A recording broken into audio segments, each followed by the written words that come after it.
Hello.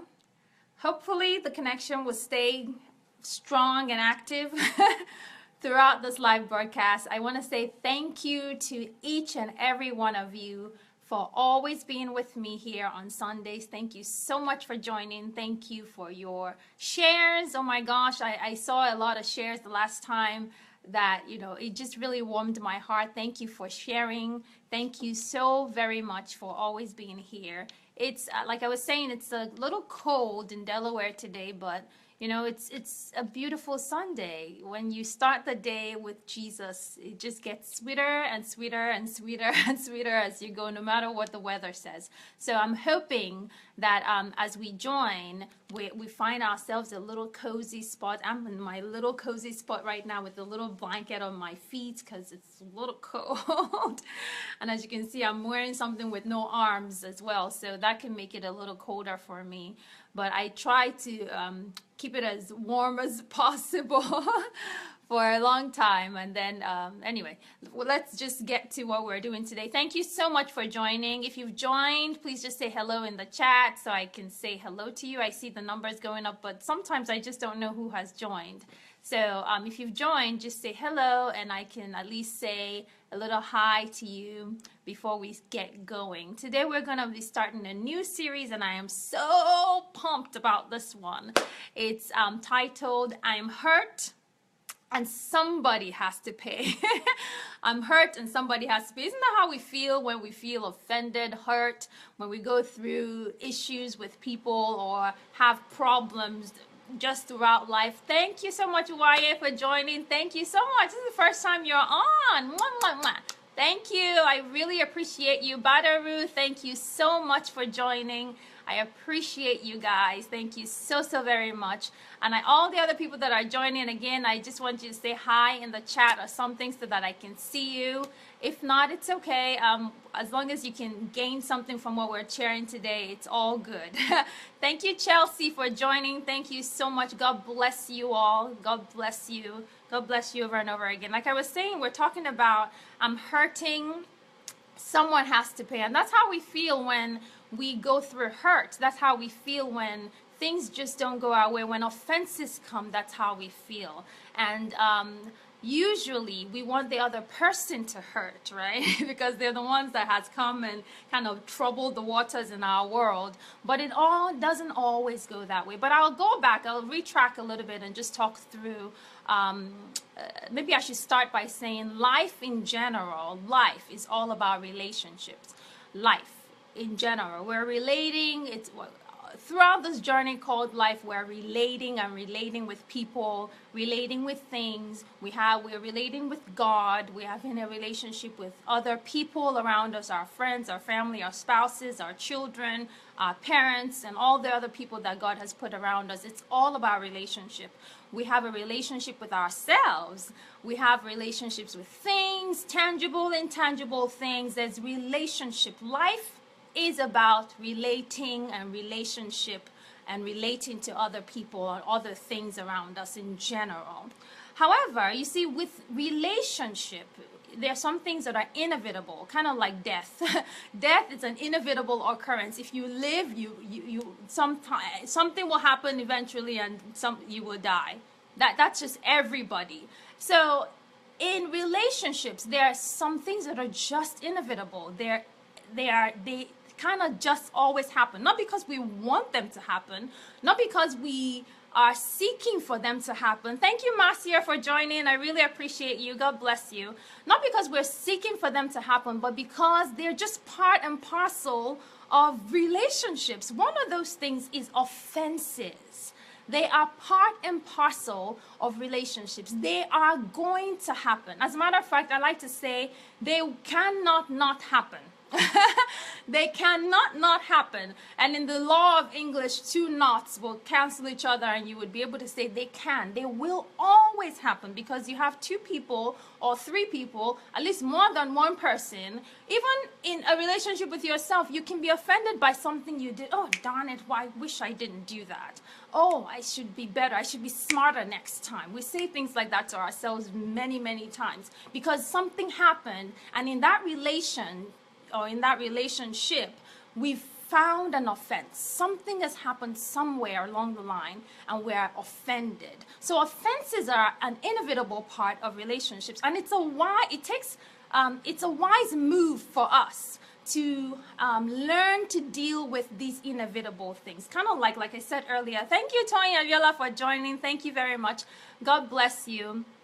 Kind of like I said earlier, it's inevitable. Inevitable things, kind of like death, we have to be able to prepare for it. You know, you shouldn't just, you know it's coming. You know it's going to happen. You know that offenses are going to come in relationships. We shouldn't just let them take us when they do come. We need to be prepared for it. We need to understand what they are so that we can position ourselves in the right way so that when it does come or when it does happen, we won't be taken aback or shocked by its occurrence in the first place. So that's kind of what we're talking about today. I'm hurting, and somebody has to pay. The unusual thing about the whole I'm hurting and somebody has to pay thing is that, oh, thank you so much, Stabuki, for joining. Thank you so much. God bless you. Is that usually we're looking for the other person to pay, the other person to be the one to pay, because this person or this thing or this situation has now come to trouble our waters, like I said earlier. But the truth of the matter is, in many instances, as a matter of fact, in all of the instances where we harbor an offense, we are the ones that are paying. We are the ones that are actually paying double. We're paying in the way that this offense now festers within us. It goes and corrodes our very being. And I really want us to talk about that, because it's a double whammy, right? It's a shame if I have to go through it because something happened and this offense has come my way. But it's a double shame, I should say, if I'm still going through it because I'm harboring an offense. I'm harboring a hurt. There's a hurt in my spirit and I can't let it go, and I'm paying over and over and over and over again for that offense. The occurrence of it has even passed. The person that I'm even offended or harboring this hurt against might not even remember what has happened to me or what happened or whatever, but I'm here and I'm just lost about it. So let's talk a little bit about what these offenses are. You see, offenses, one thing they do is that they divide us. They divide us. They divide you from the person. They also divide you within yourself. Kind of like the situation that I usually use, at least in my own journey, is, okay, so if I'm offended with you, normally I'm a jovial person. I think I'm a jovial person. So if I see the person, it makes me want to act differently. Now, there's a divide within myself to act differently from what I'm used to acting like. There's a divide within my thought process. There is an abruption in how I usually react to things, because now there is an upset in the mix, right? And the Bible says something that Jesus said to them. He said, a house that is divided against itself cannot stand. A house that is divided against itself cannot stand. When I am divided against myself, even I cannot stand. The things I need to accomplish in my world, not even talking about the division that happens between me and the person, or you and the person that you're now offended with, but the division that happens within yourself costs you more, much more than what you think might be the profit from being offended by this person or harboring this offense from this person. You are paying, again, you are actually paying double when you harbor unforgiveness in your heart. You see, unforgiveness is like, I saw a picture the other day, and it really depicted what unforgiveness was. It was a butterfly. I saw a picture of it. It was a butterfly, but then it was tied to a stone. And it was trying to go up the steps. The butterfly was trying to fly up the steps. But the stone was heavier than the butterfly, obviously, and keeping it grounded. That is what unforgiveness does for us. Unforgiveness is like grime. It's like a dark grimy tar on your wings. It makes it difficult for you to fly. It makes it difficult for you to lift off. It's kind of like this dark, grimy, gooey nonsense that corrodes your inside. Do you know what it means to corrode something? Corroding means to slowly break something down, to slowly eat at, to gnaw at something until it breaks apart. That's what unforgiveness does in our hearts. It corrodes our inside. It corrodes our spirit man. It corrodes us. It eats away at the little bits of good that is in us. When you really want to do something, you're pulled back by this sense of unforgiveness that is in your heart. So today, what I really want to talk about, though, is the fact that we need to be able to manage how often we get offended, because some people get offended about every single thing. Like, you just be like, I heard the same thing and I'm not offended. How come you are? What is wrong with your processing that's making you catch a fight in every single thing that happens around you? So today I really want to talk about how we can reduce those things so that we are not always finding ourselves in this atmosphere where our hearts are always heavy. Unforgiveness is like heaviness on the inside. It weighs you down. It keeps you rotting in the mud. That's how that's in my own journey of, oh my gosh, there's been so many things and I'm sure in your life there's been so many things that has come across, that's come your way, that you had a right, you so had a right to harbor any unforgiveness. You so had a right to be hurt. You so had a right to want them to pay. But guess what? The more we want them to pay, the more we are in pain. The more, like, I find myself asking myself in one of my journeys, like, Tokwe, how far are you willing to go to make them pay? How far are you willing to also sacrifice yourself in the process of making them pay? And it's not, it doesn't actually erase what was done. Like, that's something that we always have to remember. It doesn't take away what was done. It can never take away what was done. And honestly, believe me, it doesn't make you feel better. It just hurts the more. As a matter of fact, sometimes people grow ulcers. You grow ulcers. That happened to me once. It happened to me once. I was just so upset about the situation of something that was going on in my life at that time, and every time I saw these people, oh my goodness, my stomach will churn and every part of me wanted to just croak, but the truth of the matter is it hurts me more. It actually put me in a place where I had to go to God and say, Lord, please help me. I feel like I'm the one being punished here. And the intention was not to punish myself. So how do we get to a place where we're not so offended all the time? How do we get to a place of maturity? We talked about maturity a little bit today at church, at Potter's house today. How do we get to that place of maturity where we're not so offended all the time about what anybody's saying, Thank you so much. Oh my gosh. Thank you, Tola, for joining. Thank you so much. God bless you. I see you, Brother Kayode. Thank you so much. Oh, Mommy Tina, thank you so very much. Loretta, thank you. Ige, Omotaya, thank you so much. How do we get to that place where we don't get offended as much, We're not quick jumping at offenses. We're not quick to harness them, to hold them, to grasp onto them.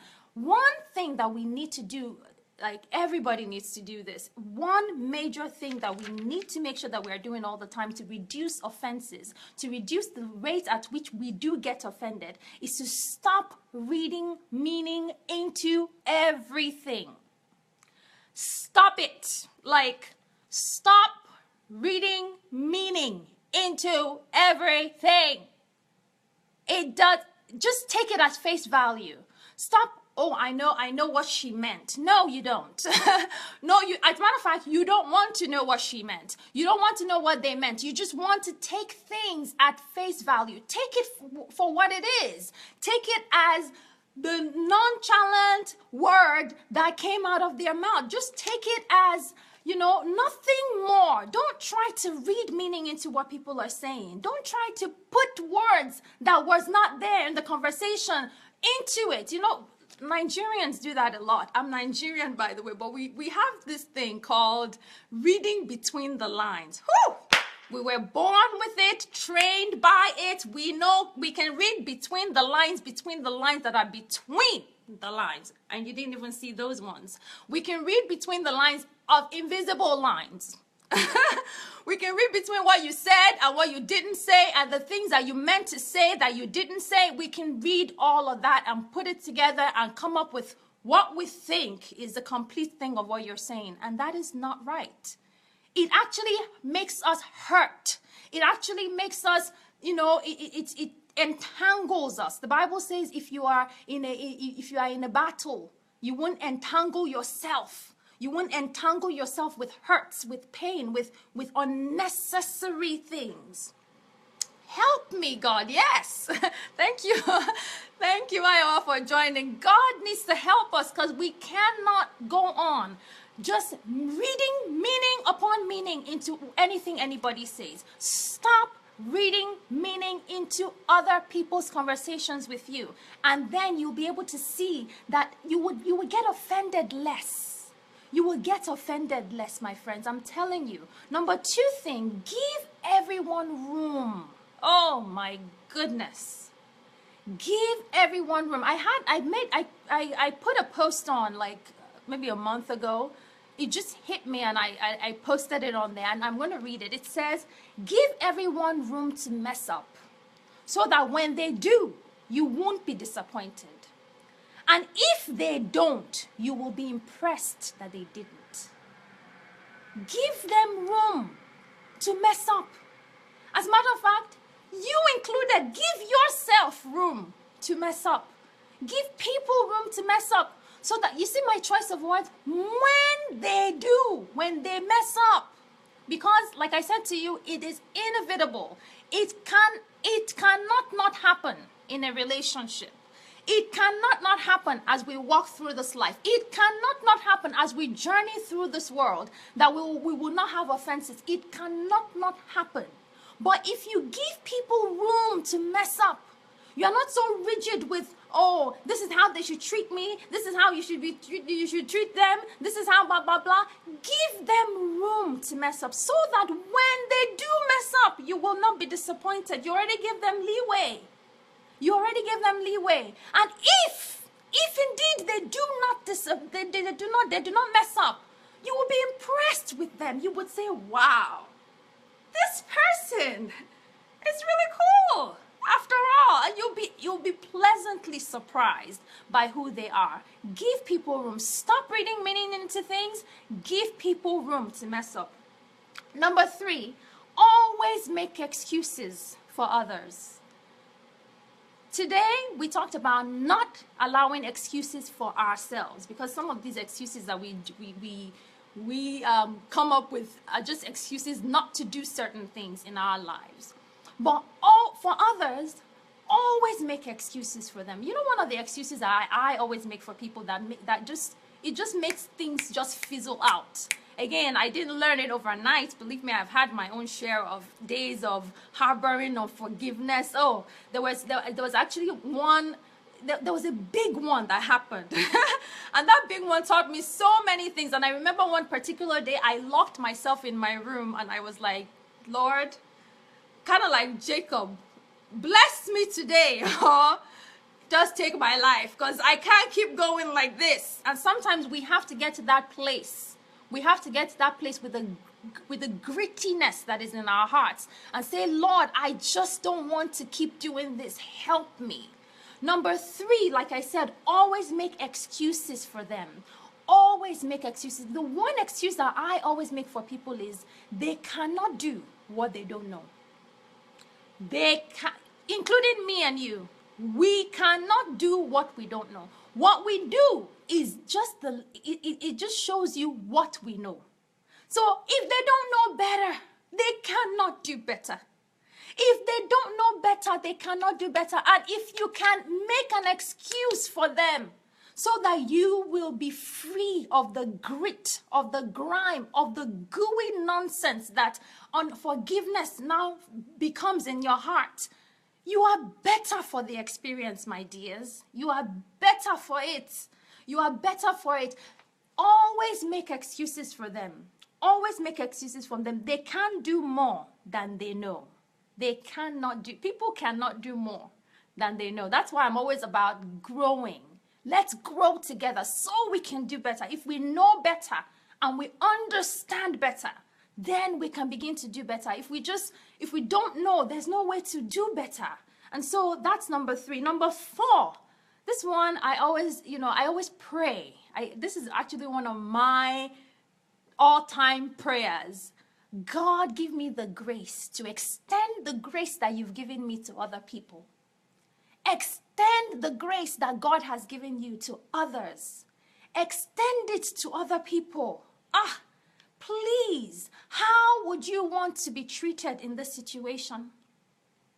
How would you want people to forgive you if you mess up? Because guess what? We do mess up too.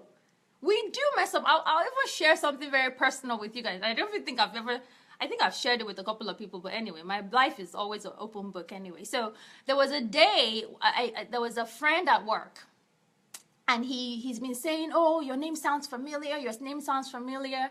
And eventually he talks to his sister, and he comes back to me and says, oh, my sister knows you. Your name was like a staple in our house. And I'm thinking, staple? I mean, he asked me about his sister, all of that. I didn't remember anything about them, period. And so in the course of conversation, he says to me, when she heard your name, she said this phrase, oh, that big bully. You can imagine how I felt hearing that. I'm thinking, what? She must have somebody else. It must be a mistake. It could not be me. But guess what? That is how she perceived me. Whatever it was that I did to her at that time, I didn't even know that I offended her. And as a matter of fact, I was probably in her black book for so many years. For your name to become a staple in their house. Can you imagine? Oh, thank God for the grace of Jesus. Like, there were days that I would think and say, what could I have done? What could little old Jeremy have done to actually hurt someone that much? Extend the grace that has been given to you. If you want people to easily forgive you, you should also be able to forgive other people. We always want to be let off the hook very easily, but we never want to let people off the hook very easily. And these things will certainly help us. They will help us to reduce the number of times we throw ourselves into this fit of unforgiveness. Because indeed, somebody pays. And usually, it's not who you think. It's you. It's you paying. It's you paying. Thank you so much, Mommy Tina. She says, absolutely, we are to extend the grace that God has given us onto other people. Number five, and this one is the most difficult one to do. Try to see things from other people's perspective.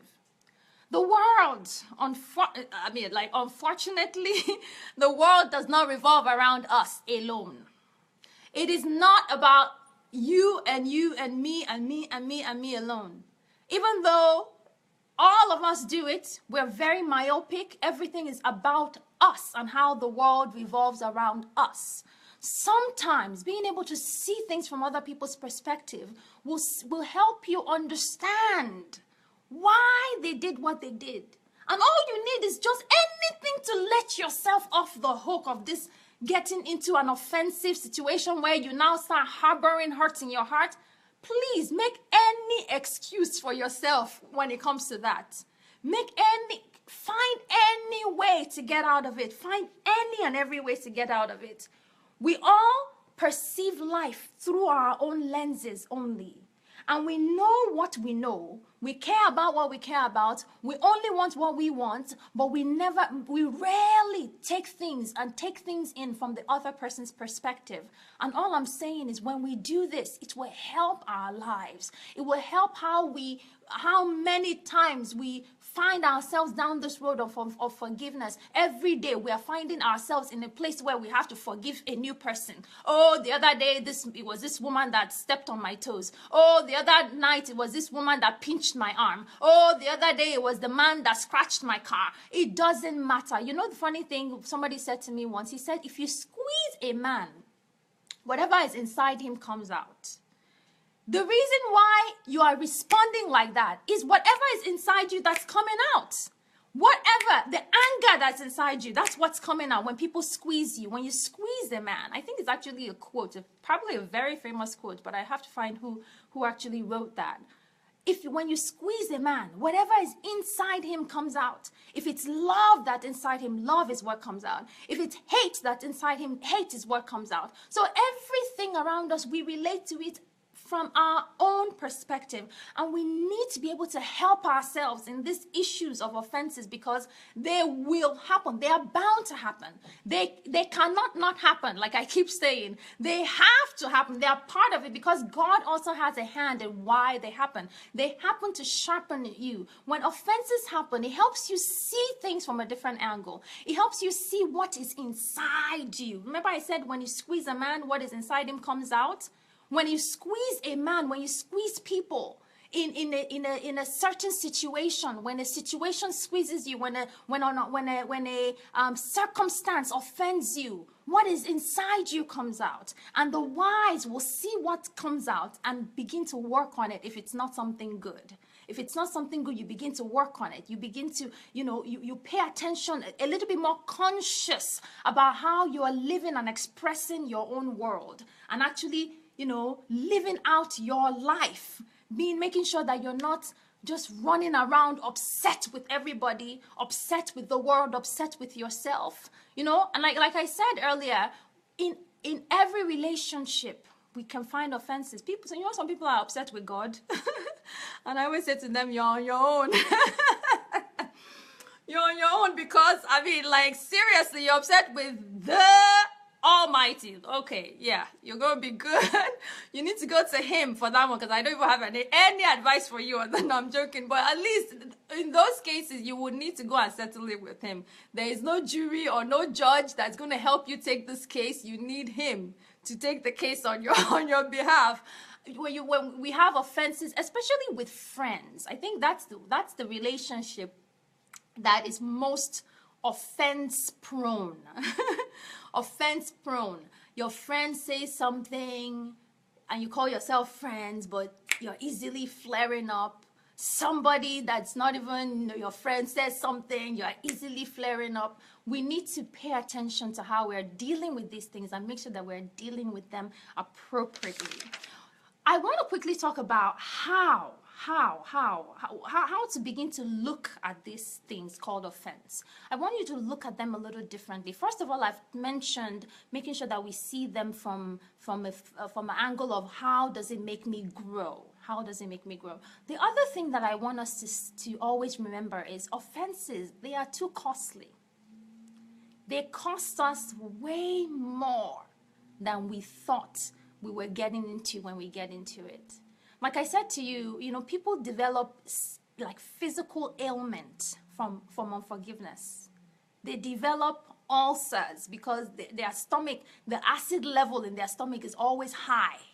When they think about this occurrence, they're like, their stomach is producing copious amounts of acid, just trying to balance their life, but still it's not helping. And before you know it, the acid start eating through your stomach itself. People go through so much rubbish because they're trying to serve justice to the person that has hurt them. But in the end, someone is paying and it's you. Somebody is paying and it's you. And it is time for you to realize that and snap out of it. Just come out of it. Tell yourself, look, it's not that important. It's not that important. Life happens, things happen, but when the going gets tough, the tough will get going. We should just shake it off, say, yes, I understand. Help yourself by reducing the circumstances around you. Don't go to the places that you know that every time you go there, you come back with an offense. Why do you keep going there?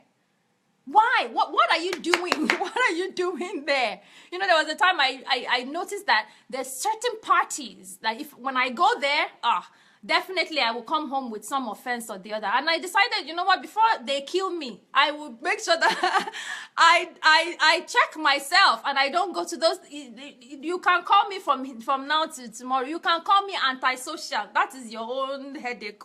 I won't go where would pierce through my heart and all the good work God is doing in there. I will not go back to square zero. No.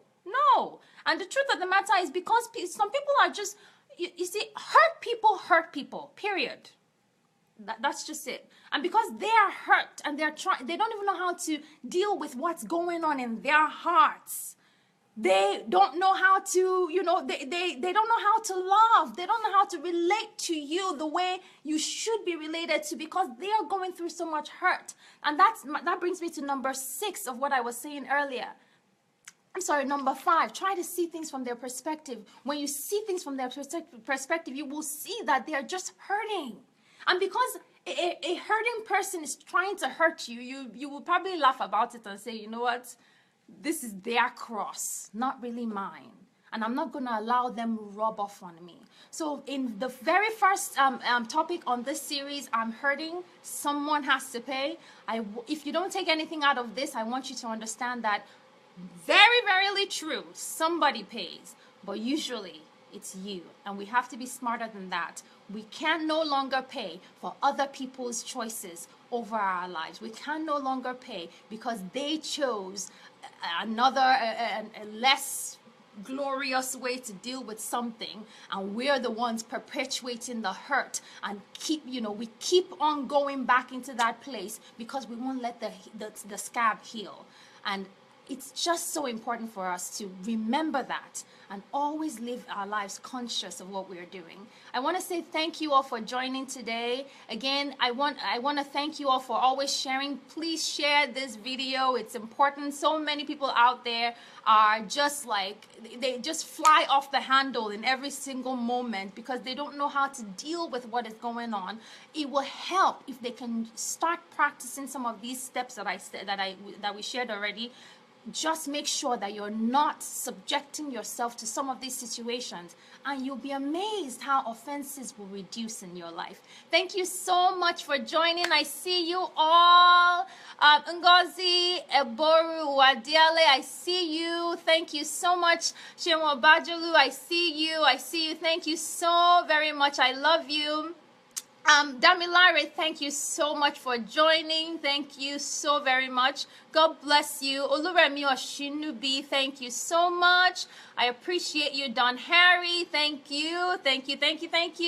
Precious Adams, I really appreciate each and every one of you. Oluwaseun Akinlotan, oh my gosh, I forgot to do my shout out. I was going to do a shout out to you today, but maybe I'll do it next week. But anyway, I can still do it now. So I'm going to do a shout out to my friend Oluwaseun Akinlotan. If you guys are in the business, if you are an entrepreneur and you're trying to build your brand, that's the person to reach out to. She's like so just as gung-ho as I am about your spiritual growth, she is gung-ho about your brand. She's just gung-ho about making sure that you build a profitable brand. So reach out to her. She's somewhere on this train, so you can actually reach out to her from here. Thank you so much. Again, I see all of you. I'm so sorry. I am trying to scroll up, but some of them is kind of like gone by now. But anyway, I really appreciate you all. Thank you so much for joining, and remember to share the video. Make sure that you are sharing, because sharing is caring. God bless you. Have a wonderful day. Bye-bye.